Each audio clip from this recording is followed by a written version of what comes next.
Amaka stood at the edge of the garden party, clutching her glass of zobo with knuckles turning white. The string lights above danced softly in the wind, casting golden glows over champagne flutes and fake laughs. She hadn't wanted to come, but her friend Ada had insisted. It had been 3 months since her brutal breakup with Cunnel, a relationship she had poured 5 years of her youth into, only to be dumped like bad fruit. And now here he was, arriving in a shining black Prado, hand in hand with the woman he left her for. Lola, Amaka's former friend. She blinked rapidly, willing herself not to cry. Everyone turned to watch the dramatic entrance, but no one watched more than Amaka. Her chest rose and fell like a boiling kettle, and before she could reason with herself, she gulped down the shame like acid and marched into the crowd. If they wanted a show, she'd give them one. She spotted him near the drink table, a tall man in a black casual suit with no tie, sleeves rolled to the elbow, sipping Chapman like he wasn't made for chaos. His face was unfamiliar, sharp-jawed and dark-skinned, with tired eyes that looked like they'd seen 1,000 betrayals and survived each one. He stood alone, out of place, like someone who didn't belong among all this glitz. Amaka didn't care. She marched straight up to him, her heels clicking like war drums. Without a word, she pulled him by the lapel, leaned in, and kissed him full on the lips. It was a long, deliberate kiss, not rushed or awkward, but calculated and dangerous. Around her, gasps rose like dust. Damien's hand instinctively gripped her waist for balance, confused but not resisting. She pulled away slowly, wiped her mouth with the back of her hand like she'd tasted power, and turned toward Cunnel. His jaw clenched. Lola narrowed her eyes like a snake watching prey walk by. Amaka whispered, "Let them choke," and walked away. Damien stood frozen for a moment, blinking under the fairy lights. Who the hell was she? She hadn't said a word, hadn't asked permission. She just took what she needed and disappeared into the crowd. His lips tingled, but more than that, his curiosity was now aflame. People stared at him with mixed amusement and confusion, but he didn't mind. He was used to being the center of silent whispers, though never in this kind of setting. He scanned the crowd for her again. She was now talking to a friend, laughing a little too loud, probably pretending nothing happened. Damien tilted his head. He hadn't come here for drama. He wasn't even supposed to be in Lagos tonight. His board had just rejected his proposal, and Chioma had refused to take his calls. He had come here to clear his head. But now, that kiss had set something in motion, something he didn't understand, something that suddenly felt far more important than all his business deals combined. Amaka spent the next hour dodging glances, and pretending she didn't just cause the most scandalous scene of the night. Her friend Ada wouldn't stop squealing. "Amaka, what got into you?" Amaka smiled, but it didn't reach her eyes. "I just wanted them to know I'm not broken." Her voice trembled with buried emotion. Ada lowered her voice. "You kissed a total stranger. What if he slaps you with a lawsuit tomorrow?" Amaka laughed bitterly. "Let him. Maybe the world will finally take notice of the woman Cunnel destroyed." Still, a lump formed in her throat as she caught glimpses of Cunnel and Lola arguing quietly in the corner. Something about her boldness had shaken them both. She didn't regret the kiss, not one bit. But what she hadn't anticipated was how he might respond. That stranger. That man. He hadn't shouted, hadn't pushed her away. He had held her. Not firmly, not roughly, just enough to say, "I'm here." That scared her more than anything else. Outside, under a tree away from the party, Damien finally approached her. "Do you always kiss strangers at parties?" he asked, his voice calm, but laced with amusement. Amaka turned around, startled. "I didn't come here to make friends," she replied, defensive. Damien raised a brow. "I wasn't offering friendship. I just wanted to know if I should expect a follow-up slap or bouquet." Amaka scoffed. "Neither. You were convenient. Thanks for playing along." But her voice cracked on that last sentence. Damien noticed it. There was fire in her words, but also something else, pain maybe, or deep fatigue. He didn't press. "Well, you're welcome, Miss Amaka." She didn't offer her hand. Damien nodded. "Damien." Then he smiled gently and walked away, leaving her more confused than she expected. She hated that his retreat left her disappointed. Later that night, in the privacy of his penthouse apartment, Damien stood in front of the massive window overlooking Victoria Island, a glass of wine in hand, Chioma's unread messages blinking on his phone. He'd been with her for 7 years. Their love had been real once. But lately, it had felt more like an obligation, something to protect out of guilt, not passion. She had been with him when he was just starting his first company, but as he rose, she stayed stagnant. Still, he hadn't found the courage to end things. Tonight, something shifted. That kiss wasn't just about spectacle. It had awoken a part of him that had been dead for years. He saw her hurt, the way Amaka held herself like a soldier who'd lost everything. He didn't know her, but he recognized her. That scared him, and it intrigued him. For the next week, Amaka tried to bury the kiss. She blocked it from her memory like a bad debt, unfinished but forgotten. But Lagos had other plans. She began receiving flowers at her shop, Amara's Touch, a small but neat salon she owned in Suralere. The first bouquet came with no name. The second had a note, just a stranger you made interesting. The third came with a box of chocolates and a card signed D. Ada screamed when she saw it, urging her to call the mystery man. But Amaka was skeptical. Life had taught her that attention, especially from men, came at a cost. She didn't need more mess.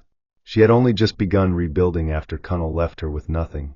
Besides, she had no space in her heart for fantasies, not after being used and discarded like expired milk. Yet she kept the chocolates. And the flowers. She told herself it was just because they brightened the shop. Meanwhile, Damien battled his own turmoil. His assistant, Deo, questioned his distraction during board meetings. Damien waved it off. But his mind kept drifting to Amaka, the look in her eyes, the rawness of her kiss, the wall she tried so hard to maintain. Chioma noticed the change too. She began arriving at his office unannounced, cooking his favorite meals, wearing the perfume he once liked. But it all felt forced. He couldn't explain it, but something about Amaka's presence haunted him. Not her beauty, though she was stunning, but her scars. He wanted to know her story, not out of pity, but because he saw a reflection of his own buried pain in hers. Still, he wasn't ready to expose who he really was. Not yet. The last thing he wanted was another woman falling for the billionaire, not the man. The problem was Connell noticed too. His ego hadn't recovered from the kiss. He couldn't stop replaying the moment, Amaka's defiance, the passion in her eyes, the way the stranger had held her like she was worth gold. It gnawed at him. Lola sensed it. She became clingier, her insecurity erupting in small fights. "If you want her back, go ahead," she snapped one night. Connell denied it, but the truth was undeniable. He didn't love Amaka. He just couldn't stomach the idea of her being happy without him. His pride couldn't handle it. And so he made a decision. If he couldn't have her, he'd make sure nobody else could. Especially not that man with the expensive-looking watch and dangerous calmness. Whoever he was, Connell planned to find out, and destroy whatever connection they had. Lola sat on the edge of Connell's bed, manicured fingers drumming against her bare thighs as she watched him pace across the room like a caged lion. He had barely touched her since the party. She had noticed the change, the way his mind drifted, his mood soured, and his eyes darted whenever his phone buzzed. But what gnawed at her the most was the look on his face after that kiss. It wasn't just shock. It was rage. Not over embarrassment, but something deeper. She had watched Amaka walk away with pride while Connell's jaw had tightened like a man who had just seen his whole ego shattered. That night, Lola lay awake, replaying the events again and again.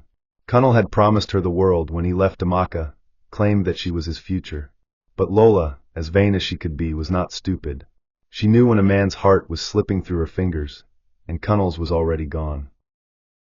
In the days that followed, Lola tried everything to reclaim control. She booked them a weekend getaway to Ape, uploaded seductive selfies, tagged him in every Instagram story, and made sure the world knew they were still happy. But even during their supposedly romantic getaway, Connell remained emotionally distant. He scrolled his phone more than he held her hand. Lola caught him staring at old pictures of Amaka on Facebook one night and nearly broke down. "Are you still in love with her?" she asked, voice trembling. Connell looked up, caught, and instead of denying it, he shrugged. "She was never supposed to move on," he said quietly. That single sentence shattered Lola's illusion of security. She had won Connell through betrayal, but now she was losing him to the same woman she helped hurt. The irony cut deep. She started to wonder, was Amaka planning something? Did she know what she was doing with that kiss? Was that stranger more than he seemed? Fueled by suspicion and desperation, Lola began to investigate.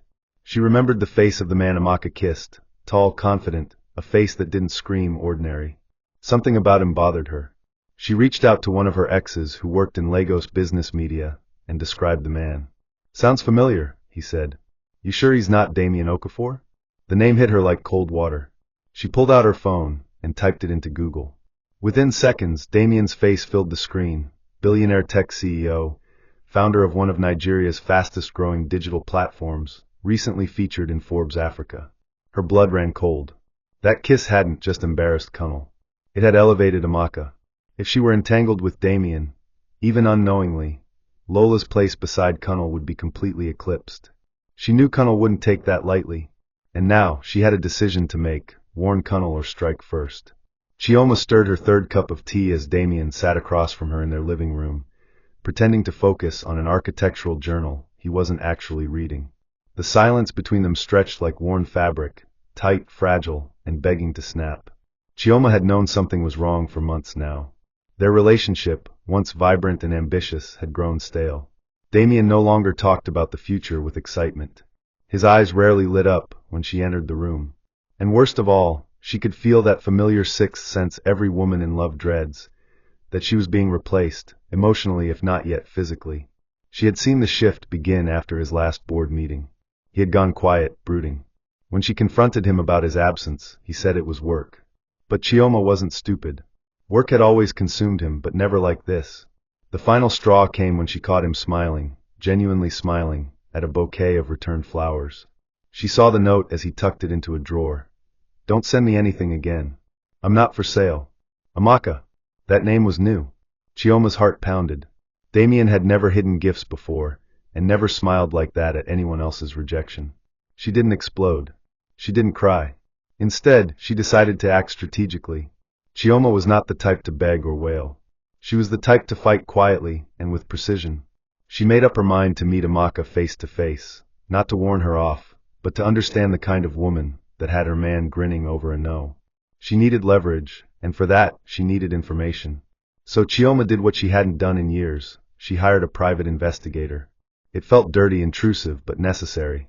If Damien had found something in this woman that made him question 7 years of loyalty, Chioma wanted to know why. She told herself it wasn't about desperation, but preservation. She had been there when he was broke, when his startup was one failed pitch away from dying. She stood by him when banks rejected him, when partners walked away. She earned her place beside him. And she wasn't about to lose everything to a stranger with pretty lips and a wounded stare. But even as she plotted her quiet offensive, a tiny voice whispered in her heart, "If you have to spy to keep him, maybe he's already gone." Kunal sat in his sleek Toyota Highlander, parked across the street from Amaka's salon. His knuckles were white on the steering wheel, his jaw clenched so tight it ached. He had told himself he was just passing by, just checking how her business was doing, but he'd been sitting there for nearly an hour. Every time a male customer walked in, his fists tightened. Every time Amaka smiled at someone through the glass, he felt something ugly twist in his chest. It wasn't love. It couldn't be, not after all he had done. But it was possession, and it stung to see her shine without him. He remembered how she used to beg him to support her dream of starting this place. He remembered laughing in her face. "You think people will pay you to touch their hair," he had said. Now here she was, with loyal customers, glowing skin, and smiling. When she stepped outside to hand something to a delivery man, Kunal lowered his window slightly. She looked radiant, even in her simple jeans and top. No makeup, no filters, and yet, breathtaking. She hadn't noticed him, but his blood boiled imagining her in the arms of that stranger again. Who the hell was he? Kunal had already asked around. Nobody at the party knew him personally. One guy said he might be a business executive. Another said he had never seen him before. Kunal was determined to find out. That man had dared to touch his Amaka, kiss her like she wasn't once his. It didn't matter that he was the one who left. It didn't matter that he had moved on. In his mind, Amaka was still his legacy. His product. His mistake. And no man was allowed to reap where he had sown, especially not a man with that kind of presence. That evening, Kunal went home to Lola, but he barely noticed her presence. She had cooked pepper soup, dressed in a lace wrapper, and even played his favorite Fuji songs on the speaker. But Kunal's mind was elsewhere. He poured himself a drink, barely spoke a word, and finally muttered, "Find out who that man is." Lola froze. "Which man?" "The one Amaka kissed. I need his name, what he does, everything." Her stomach twisted. She already knew. She had done the research. But a sick idea began to form in her head. What if she didn't tell Kunal? What if she used this information to her advantage? Maybe even to win Damien over? Still, she played dumb. "I'll see what I can dig up." As Cunnel nodded, Lola's mind raced. One kiss had scattered all their foundations. And from the wreckage, war was now inevitable. Damien stared at the city skyline from the rooftop of his private office building, a cigar burning slowly between his fingers. The Lego sun was just beginning to set, casting golden fire over the island's rooftops. On the surface, his life was perfect. He had money, power, a respected name in the tech space, and a company that was nearing unicorn status. But inside, Damien felt the burden of a life lived in public while being emotionally paralyzed in private. For years, he had used work to distract from the emptiness growing in his relationship with Chioma. Their history was long loyal, but lately it felt more like a debt than a bond. They didn't argue much because there was nothing left to fight over. She knew his routine better than he did. But this kiss, this amaka, had awoken something he thought had died in him. Not just lust, not just curiosity, but possibility. And for a man who'd made billions predicting futures, he was terrified he couldn't read this one. He thought about calling Amaka again, but he didn't want to appear desperate or clingy. He wasn't even sure what he wanted from her. He only knew that since that kiss, her face kept intruding into every conversation, every board meeting, every dream. She was different. There was a fire in her that wasn't interested in his money, and maybe that's what had shaken him so much.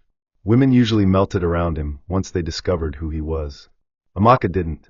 In fact, she'd built a fortress, and he wasn't sure if he wanted to knock it down or simply sit outside it and wait. But the truth was, Damien was hiding. Amaka didn't know who he really was, not the real him, and not the billionaire version either. She knew neither his scars nor his wealth, and for once, he didn't want to lead with either. He wanted to be seen for the man underneath the Forbes headlines, the man with a fractured heart and complicated ties. At home, Chioma sensed the drift even more. Damien no longer responded to her emotional cues. When she cried after he missed their dinner anniversary, he barely apologized. He was distracted, kind but absent. That night, Chioma tried to initiate intimacy, hoping it would restore the rhythm they once had. But Damien turned away, muttering something about work stress. She lay beside him, eyes wide open, heart broken in slow motion. She remembered the boy who once slept in his car to save money for software licenses, who once made her tea while she studied for her bar exams. That man was gone, or perhaps, buried under the image of the CEO he'd become. And now, someone else had dug something up inside him, someone with fiery eyes and an unforgettable kiss. The worst part? Chioma didn't know if she wanted to fight harder, or surrender before the war even began. Amaka was restocking supplies in her salon when a group of stylish women walked in, loud, confident, and coated in synthetic sweetness. Leading them was none other than Lola, her ex-best friend and Cunnel's current lover. Amaka's stomach twisted. She hadn't seen Lola face to face since the betrayal. She stood tall, refusing to show any weakness. "Welcome to Amara's Touch," she said flatly. Lola smiled with venom. "We just wanted to try out your little salon. I hear it's humble but decent." The other women chuckled, their eyes scanning the small but well-maintained space. Amaka forced a smile. "We do our best." But she could already sense this was not about hair. It was about humiliation. Lola was here to flex dominance, to mark her territory, to drag Amaka back into the mud of mockery she had fought so hard to climb out of. And for the first time in weeks, Amaka felt like that same girl again, the one left crying in a one-room apartment with unpaid rent and a bleeding heart. Lola sat in the chair and barked out orders, nitpicking everything from the towels to the polish quality. Her voice carried across the room, each word laced with passive aggression. "So tell me," she said loud enough for everyone to hear, "is this how you impress random men at parties now? You kiss strangers and hope they'll fix your life?" The room fell silent. Amaka's employees paused mid-step. A few customers looked up. Amaka's hand froze over a bottle of nail polish. She turned slowly, looked Lola dead in the eye, and smiled. "It's better than stealing your friend's man and calling it a relationship," she replied calmly. A few people gasped. Lola's eyes narrowed. She leaned closer. "You don't know who you kissed, Amaka. You think you're clever, but you're walking into a war you can't handle." With that, she stood and left without paying, slamming the door behind her. The damage wasn't in the money, it was in the intent. Lola had declared herself an enemy, and she wasn't playing fair. After they left, Amaka tried to hold it together, but her hands trembled as she cleaned the chair. Ada rushed in minutes later, breathless. "Did you see what she posted?" Amaka checked her phone. There it was. Lola had uploaded a reel of the salon visit, captioned, When charity girls open businesses with ex's pity money. We love to see it. The comments were brutal. Fake accounts flooded Amaka's page with insults. She was livid. Her past with Kunnel was being weaponized again, and now she had another storm to survive. But instead of tears, something inside her hardened. She wouldn't go back to being broken. She wouldn't give Lola that power. She walked into the back room, stood before the mirror, and whispered to her reflection, "You will not break again." And just then her phone buzzed, a new message from Damien. "Lunch tomorrow? No cameras. No expectations. Just you and me." Kunnel sat across from a balding man in a cheap suit at a noisy bar in Acadia, his voice low and urgent. "I want her business audited. I want her licenses questioned. I want that salon shut down." The man raised a brow. "You're asking me to ruin a legitimate business. That costs." Kunnel slid an envelope across the table. "I'm not asking. I'm paying." His pride had been gashed open ever since the party, and Lola's whispers had fanned his insecurity into obsession. Every time he saw Amaka's face on social media, tagged by customers or praised for her hard work, it felt like salt on his wounded ego. How dare she rise after he left her broken? How dare she smile after he abandoned her with nothing? She was supposed to crawl, not fly. And if she wouldn't come back to him, he'd make sure she had nowhere else to go. He didn't want her back. He wanted her beneath him again. Invisible. Dependent. Defeated. Within days, strange things started happening. Amaka's suppliers suddenly doubled their prices without explanation. Her business account was flagged for unusual activity and temporarily frozen. Her shop received an anonymous notice claiming they were overdue for safety inspection. She knew something was wrong but had no proof. Ada panicked. "This is sabotage, Amaka." Amaka bit her tongue until it bled. She had seen Kunnel operate in this shadowy way before, back when he tried to ruin a mutual friend's growing clothing brand out of jealousy. She had turned a blind eye then. But now she was the target. She didn't have the financial backup to survive a prolonged war. Her staff began to worry. Appointments got canceled. One of her chairs broke, and they couldn't afford a replacement. She stood in the middle of her salon one evening, staring at the empty seats, the unpaid bills, and wondered if this was how her dream would die. But someone else was watching. Damien, through his assistant Deo, had already noticed strange flags against Amaka's name. He hadn't told her he was keeping an eye. He had tried to keep his distance, to respect her space. But when he saw her name linked to potential business fraud on a legal database he monitored, he snapped into action. He made a single call, to one of his top legal advisors, and quietly began cleaning up the mess behind the scenes. The inspection notice was revoked, the business account reinstated, and the supplier was contacted by one of Damien's shell companies and given a warning: cooperate or face being blacklisted. Amaka didn't know who was helping her, but one thing became clear: someone out there believed in her, even when she couldn't see them. And when she finally looked out the window of her salon that night and saw Damien's black SUV idling across the street, engine running, her heart skipped for the first time, not from fear, but from the strange warmth of being silently protected. The next morning, Amaka arrived at her salon to find a sleek new ergonomic chair in the center of the room, wrapped in gold ribbon and bearing a small tag. A queen should sit on nothing less. Her breath caught. She looked around as if someone were watching. Ada squealed in disbelief, eyes wide with joy, but Amaka said nothing. Deep down, a strange conflict brewed in her chest. She should be thankful. She should feel special. But all she felt was indebted. And she didn't like feeling owned, even if the gesture came from a place of kindness. She had spent her entire adult life crawling out of the pit Kunnel had tossed her in. Now someone else was throwing down a rope, but she wasn't sure if it was rescue or a new kind of chain. Still, she didn't throw the chair out. She didn't reject the help. She just said nothing, sat in it, and felt, for once, supported. That evening, Damien sat silently at a quiet restaurant in Lekki, watching Amaka sip from her glass of water with guarded eyes. He hadn't expected her to show up, but she had. And when she walked in, wearing that green Ankara dress and no makeup, he had to remind himself to breathe. She looked more royal than any society queen he had ever entertained. "You didn't have to do that," she said, her voice low. Damien nodded. "I know." A pause. "But I wanted to." Amaka placed her hands in her lap, choosing each word carefully. "You're kind, but I'm not looking for a man to save me." Damien leaned forward, his voice firm but calm. "And I'm not looking for a woman to fix me either." Their eyes met, and for a moment everything stilled. No titles, no exes, no sabotage. Just two people learning how to trust again, without even realizing it. Amaka told herself she'd keep it light, but the conversation went deeper than she intended. Damien didn't ask nosy questions. He didn't pretend to have all the answers. He just listened, nodding occasionally, and offered moments of stillness that made her feel safe. He didn't bring up Kunal, or her failing business, or the kiss. Instead, they spoke about old Nigerian movies, their shared love for Groundnut and Gary, and the burden of pretending to be okay when the world is watching. By the end of the night, Amaka found herself laughing, genuinely, for the first time in weeks. When he dropped her off at home, he didn't try to kiss her. He just opened the car door, thanked her for the evening, and said, "No pressure. Ever."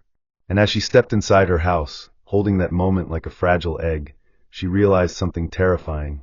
She wanted to see him again. Chioma wore a fitted white blouse and black skirt, lips painted a bold crimson as she entered Damien's office unannounced.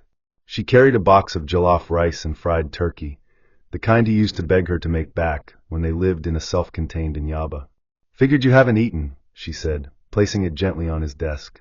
Damien, caught off guard, looked up and gave a tired smile. "Thanks, Chi." She sat opposite him, crossed her legs, and watched him closely. Every move, every sigh, every shift of his shoulders told her more than his words ever could. He was pulling away. And now, with whispers reaching her about his interest in some hairdresser, she decided it was time to reclaim her space. She didn't scream. She didn't beg. She seduced.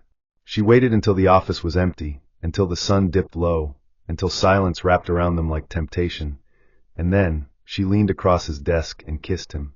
Damien didn't push her away, but he didn't deepen the kiss either. He sat still, letting it happen like a man watching a wave crash over him while knowing it wouldn't drown him. When she pulled back, her eyes searched his face for warmth, desire, recognition, but she found only regret. "You didn't even feel it, did you?" she whispered. Damien looked down at his hands. "I don't want to hurt you." "Then don't leave me." "Chioma," he paused, struggling for words. "We're not in love anymore. We're just attached." Her jaw tightened. "We've built a life together. Do you know what I've given up for you?" Damien stood and walked to the window, his voice barely audible. "And I'll never stop being grateful. But I can't lie to you. I'm not the man I was. And I think we both deserve to stop pretending." But Chioma wasn't ready to surrender. Not yet. Later that night, Chioma made a phone call to a media blogger she once represented during her legal internship. She didn't give away too much, just hinted that a certain billionaire might be involved with a local beauty entrepreneur, and that exclusive footage could surface soon. The blogger, hungry for scandal, begged for more.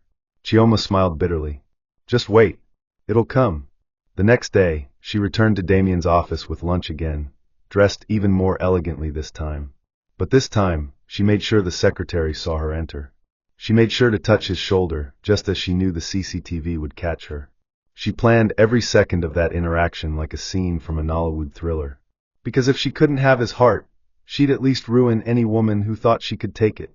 And Amaka? She had no idea what storm was coming for her. The article dropped like thunder across Lagos gossip blogs 2 days later. Billionaire Damien Okafor spotted rekindling romance with longtime girlfriend Chioma, despite rumored kiss with unknown salon owner. The headline was ruthless. The pictures were worse. One showed Chioma leaning across Damien's desk in what looked like a passionate kiss. Another showed her entering his office multiple times in the same week. The captions crafted the narrative perfectly. Loyal girlfriend forgives powerful CEO. Mystery woman outed as brief distraction. And just like that, Amaka was thrown back into a storm of whispers, judgment, and embarrassment she had no armor for. She saw it on her feed while sitting in the salon, cup of coffee in hand. The blood drained from her face. Ada rushed over. "Amaka, don't believe it. It's just clickbait." But the photos, they were real. Amaka didn't call Damien. She didn't wait for an explanation. She simply shut down, walked into her office, and cried silently. Not because she was surprised, but because she had believed. For the first time since Kunal, she had let someone in. And now it felt like a joke. She remembered the softness in Damien's voice, the silent kindness, the way he said no pressure, all while apparently kissing another woman behind closed doors. Whether it was true or not didn't matter anymore. The damage was done. The emotional walls she had only just begun to dismantle were now rebuilt with double reinforcement. She deleted his number, refused his calls, and when flowers arrived again at her doorstep, This time white tulips with a note that said, "Please let me explain." She threw them in the trash without reading further. Damien, on his end, was blindsided. He had no idea what hit him until Deo stormed into his office with the tablet in hand. "Sir, we're trending for the wrong reason." Damien stared at the screen, at the angles, the precision of the trap. Chioma. Of course. He cursed under his breath and immediately tried to reach Amaka, but her line was off. He messaged, emailed, even drove past her salon, but it was closed for renovation. The guilt hit him like a wrecking ball. Not because he did something wrong, he hadn't kissed Chioma, but because he had allowed space for confusion to bloom. He should have told Amaka everything earlier, his past with Chioma, his fears, his hesitation. Now it was too late, and as he stood alone in his empty penthouse, phone in hand, watching a woman he didn't love destroy the one woman he might finally care for, Damien realized he'd made the greatest mistake of his life. Amaka didn't leave her house for 3 days. She unplugged her phone, drew the curtains, and turned off the world. Her salon remained closed under the false label of renovation, but really, it was fear and shame that kept her locked away. The media storm from the blog post had done more than damage her reputation. It had erased the fragile hope she had begun to build. Everyone who had once admired her for rising after heartbreak was now laughing again. She kissed a billionaire and thought she had arrived, they mocked. Mistress turned girlfriend turned nothing. The worst part wasn't the article, it was the silence from Damien. She had deleted his number and blocked every trace, but a part of her still expected him to fight harder, to show up, to explain, to tear down the confusion. But nothing came. Not a knock, not a confrontation. Only tulips and silence. And silence hurt more than the betrayal. By the 4th day, bills began to stack. Staff members messaged hesitantly, unsure whether to seek new jobs. Her supplier warned he wouldn't keep stock on hold much longer. Even Ada, her closest friend, had reached her breaking point. "You can't hide forever, Amaka," she shouted through the door. "He might have hurt you, but you are not this helpless. We've survived worse." Amaka sat on the cold tiled floor, back against the wall, arms wrapped around her knees. She had survived worse, being cheated on, being abandoned, being mocked. But this pain was different. It wasn't just heartbreak. It was humiliation on a national scale. She had been made into content, into gossip. And unlike Connell's betrayal, this one had come wrapped in hope. She had believed, and that belief had cost her the last ounce of strength she had. But what Amaka didn't know was that outside, a quiet war was brewing. Damien had hired lawyers to sue the gossip blog for defamation. He had also quietly bought out the media house's largest shareholder, shutting down the article and demanding an apology. But it was too late, the screenshots had already spread. Now he sat in a dark office, looking at security footage from the day Chioma had set the trap. His heart burned with rage and regret. He didn't care about the media, the gossip, or even his board members whispering about optics. He cared about Amaka, and he'd failed her. Not because he cheated, but because he let his past fester long enough to hurt his present. He didn't want to fix her life with money. He wanted to build a life with her. But now, she wouldn't even take his calls. And for the first time in years, Damien Okafor, the man who had survived corporate warfare and boardroom betrayals, felt completely helpless. Lola leaned against the balcony of a hotel suite in Acadia, sipping wine as she replayed the voice recording on her phone. It was Connell's voice, loud and arrogant, bragging about how he had handled Amaka's business, made sure her account was frozen, and even paid to get inspectors to shake her down. Lola had recorded it a week ago when he was drunk and stupid, blabbering after a messy night out. At the time, she didn't plan to use it. But now, watching Connell spiral in jealousy and emotional chaos, she saw her chance to reclaim her power. He hadn't touched her in days, had stopped posting her, had been obsessing over Amaka like a man lost in the woods. It disgusted her. And now she was done. Lola wasn't the type to play second fiddle. And if she couldn't win, she'd take the whole damn table down with her. That evening, she forwarded the audio file, anonymously, to a popular Twitter account known for uncovering Legos hypocrisy. She paired it with a short caption. "Some men can't stand seeing the women they break rise again. Connell is one of them." The tweet blew up in hours. People recognized his voice. Other exes and former business contacts started chiming in about his toxic behavior.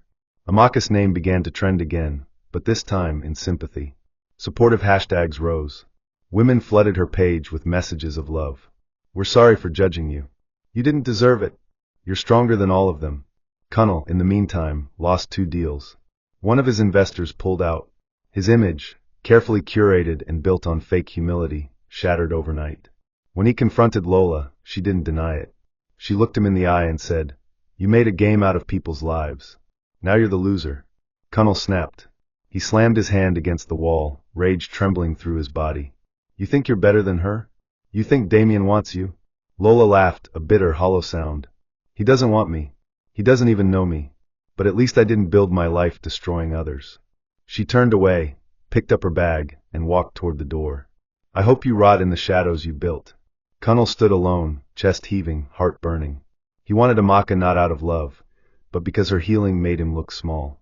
And now even Lola, his supposed victory prize, was gone. The silence of his empty apartment screamed louder than any insult. For the first time in his life, he had no one to dominate, no one to blame. He was alone.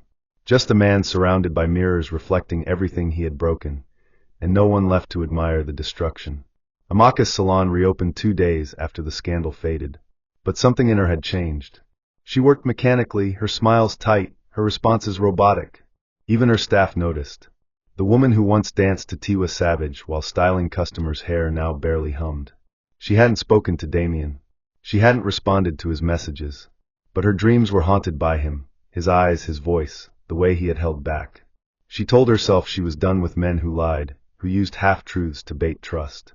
But then came the twist that broke her further. A customer, a new one, was sitting in her chair and scrolling through Instagram. "Do you know this man?" she asked casually. Amaka glanced, then froze. Damien, wearing a tuxedo, standing next to Bill Gates. The caption read, "Billionaire tech CEO Damien Okafor represents Nigeria at the Global Sustainability Summit in Germany." Amaka's comb slipped from her fingers. "He's a billionaire," she whispered. The customer looked surprised. "You didn't know?" Amaka didn't answer.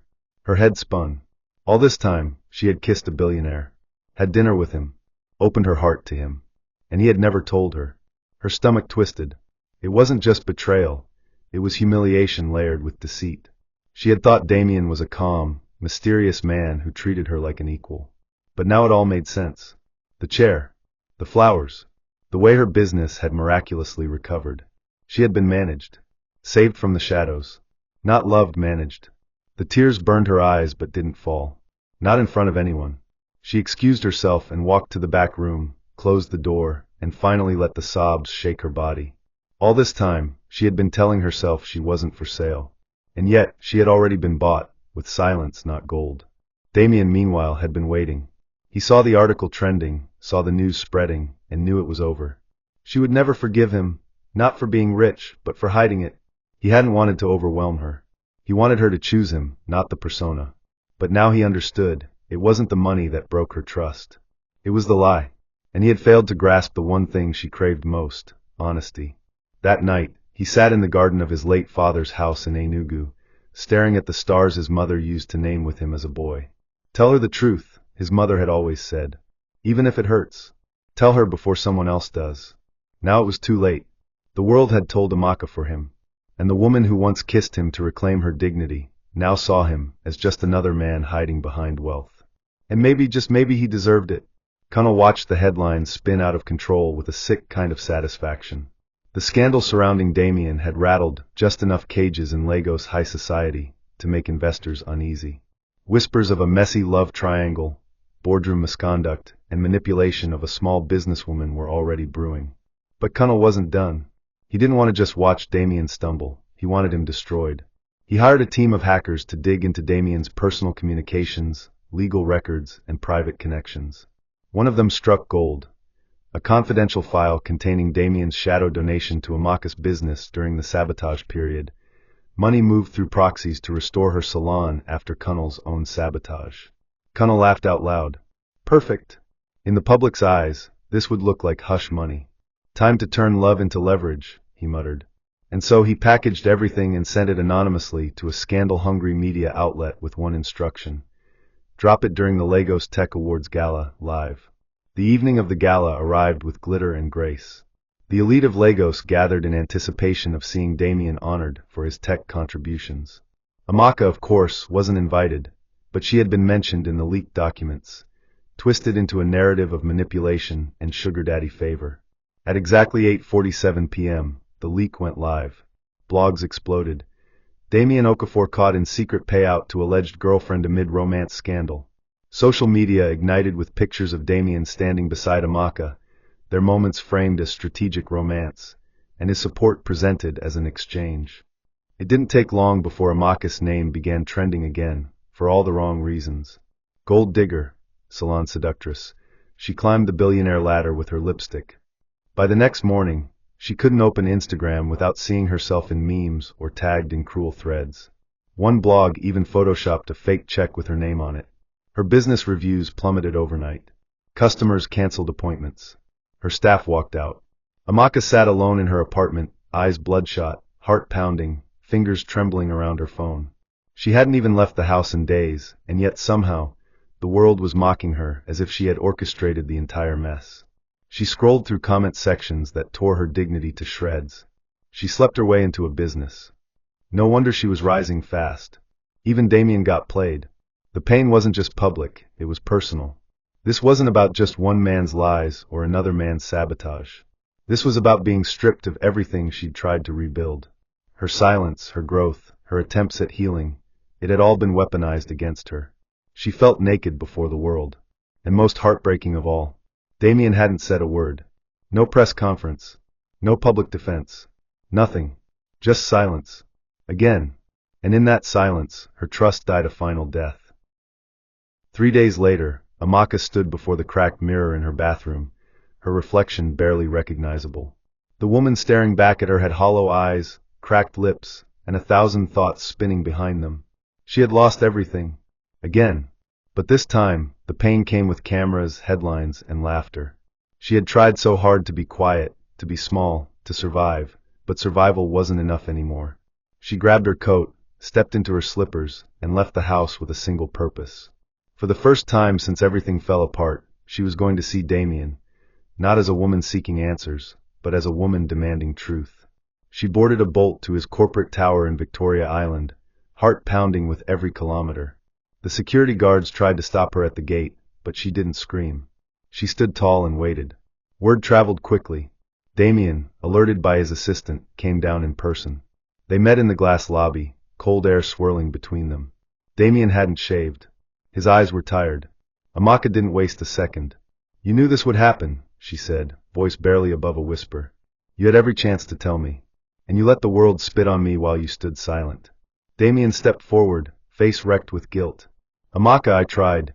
"Don't you dare," she snapped, eyes shining. "You tried? You let me be branded a whore. You let me bleed in silence again. Just like Cunnel. Just like them all." Damien's shoulders dropped. "I wanted to protect you." "You wanted to protect yourself," she corrected. "You wanted to keep your secrets and still be the hero." He couldn't argue. Because she was right. Every decision he made, every delayed confession, had been about control. His fear of being wanted for his wealth had led him to build a wall of silence, and that wall had become a prison for her. He tried to explain, but she didn't let him.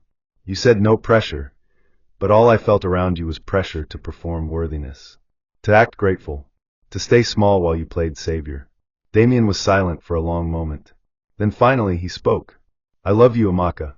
Her eyes hardened. "No, you don't. You love the idea of me. The wounded woman who needed saving." He stepped closer. "No, I love the woman who refused saving. Who kissed me without knowing my name. Who stood her ground even when the world spat at her. I love the woman who made me feel human again."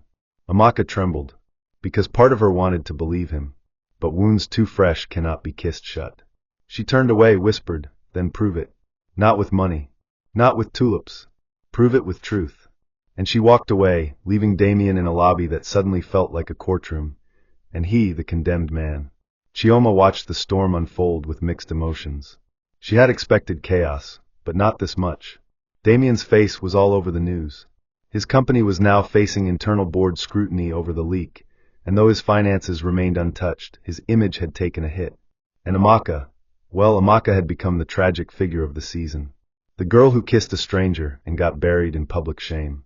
But something strange began happening. Chioma found herself not enjoying the destruction. She thought vengeance would taste sweet. Instead, it tasted like ash. The man she once loved looked like a ghost. The woman she hated had disappeared from the public eye. There was no glory in watching a house burn if you were the one who lit the match.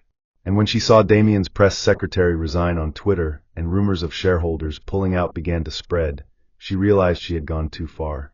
Still, pride is a dangerous thing, and Chioma couldn't bring herself to apologize. Not to Damien. Not to Amaka.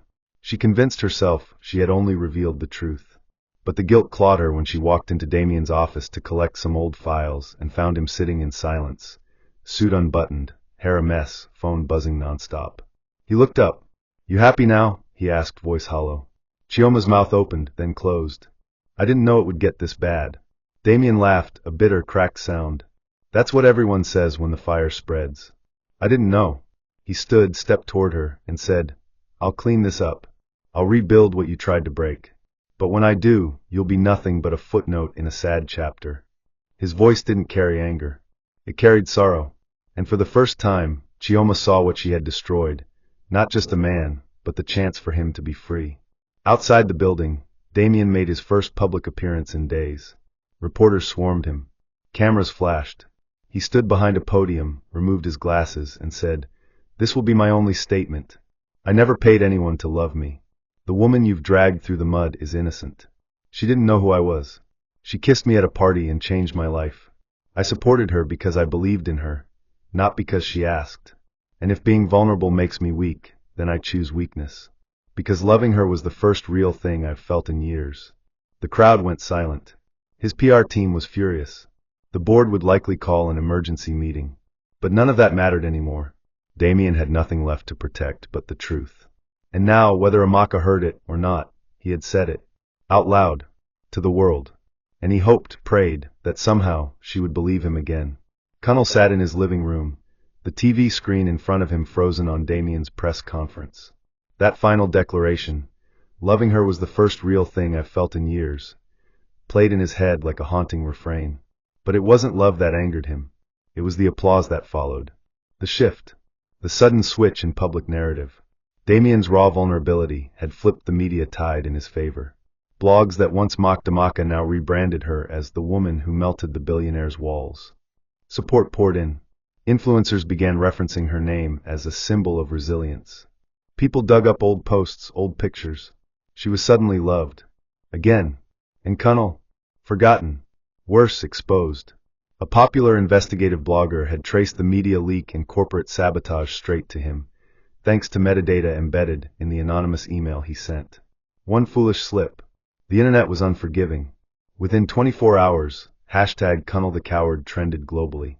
His real estate deals began to unravel. Clients withdrew. One of his landlords terminated their property lease. He received threatening calls. Investors bailed. Even his family, once proud of their son with promise, cut off contact. His siblings removed him from their group chats. His mother refused to take his calls. And Lola? She'd posted a soft launch of her new man on Instagram, some wealthy importer in Ghana. Connell was, for the first time, truly alone. Sitting on a cracked leather chair in a dark living room with unpaid NEPA bills and an ego too bruised to carry. All he had left was a bottle of whiskey and a bruised conscience. And even that conscience began to whisper, "She survived you. The woman you broke had risen. Without you. Despite you. And now, she was being loved in a way you never could." In a moment of rare clarity, Connell picked up his phone and did something no one expected. He recorded a video. No suit. No filters. No performance. Just him. Sitting in his singlet and jeans, face swollen from days of drinking and regret. "I don't expect forgiveness," he said into the camera. "But I need to confess. Everything you've read about Amaka is a lie. I orchestrated it. I tried to destroy her because I couldn't stand seeing her win. She deserved better. And Damien? You were man enough to love what I was too weak to honor." The video went viral. Again. But this time not with laughter, with silence. With sobering truth. And as Amaka watched it on her cracked iPhone, sitting on her balcony with her knees pulled to her chest, she didn't cry. She didn't smile. She just exhaled deep, long, and slow. Because something in her soul finally felt released. The small private garden in Lekki was empty, except for the soft hum of the city in the distance. Amaka stood among the trees, dressed in a simple white Ankara dress with braided hair and no makeup. It had been a month since the storm passed. Her business had slowly recovered thanks to an anonymous donor covering back rent and supplies. Customers had returned. Even her staff came back, offering apologies and loyalty. But Amaka had learned something in the chaos. Healing is not loud. It's not flowers. It's not press conferences. It's not public apologies. Healing is quiet. It's waking up and not needing to prove your worth to anyone anymore. And it's in that stillness that she finally agreed to meet Damien again. No stage. No media. No expectations. Just a park. A bench. And a final chance. Damien arrived wearing a plain black kaftan, no entourage, no car with tinted windows. Just him. The man. Not the CEO. Not the billionaire. Just a man carrying truth. He walked up slowly, unsure if she would let him speak. But Amaka gestured to the bench beside her. He sat. For a moment they said nothing. Then he turned to her and said the one thing she hadn't heard in all this time. "I'm sorry I made you feel powerless again." She looked at him, her eyes steady. "You didn't make me feel powerless. I gave you the power. Because I thought you saw me, not just what you wanted to fix." Damien nodded, eyes stinging. "I never wanted to fix you. I just didn't know how to let you fight alone. I've spent my whole life controlling outcomes. But with you, I wanted to be a man, not a brand." Amaka smiled faintly. "So be one. Without cameras. Without guilt. Without saving." They sat in silence again, the wind whispering through the trees. Then Amaka reached into her bag and pulled out a single white tulip, the kind he used to send. She placed it between them.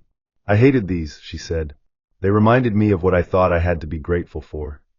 Then she leaned in and whispered, "But now they remind me of choice." Damien blinked back tears. "So what now?" he asked. Amaka looked at him, full-hearted and open-eyed. "Now we grow. Quietly. On real soil. Not gossip, not pity, not revenge." She stood. He followed. And together, they walked out of the garden. No audience, no headlines, no grand gestures. Just two people who had broken, healed, and chosen each other not because of what they'd lost, but because of what they were finally ready to build. And 1 year later, at a small private wedding with no hashtags, no gold-plated chairs, no celebrities, just love, faith, and truth, they said "I do." Not to perfection, but to peace. Thank you for watching this video. What did you learn from this story? Drop it in the comments. Please make sure you like, comment, and subscribe to my YouTube channel TOCHI Stories for more.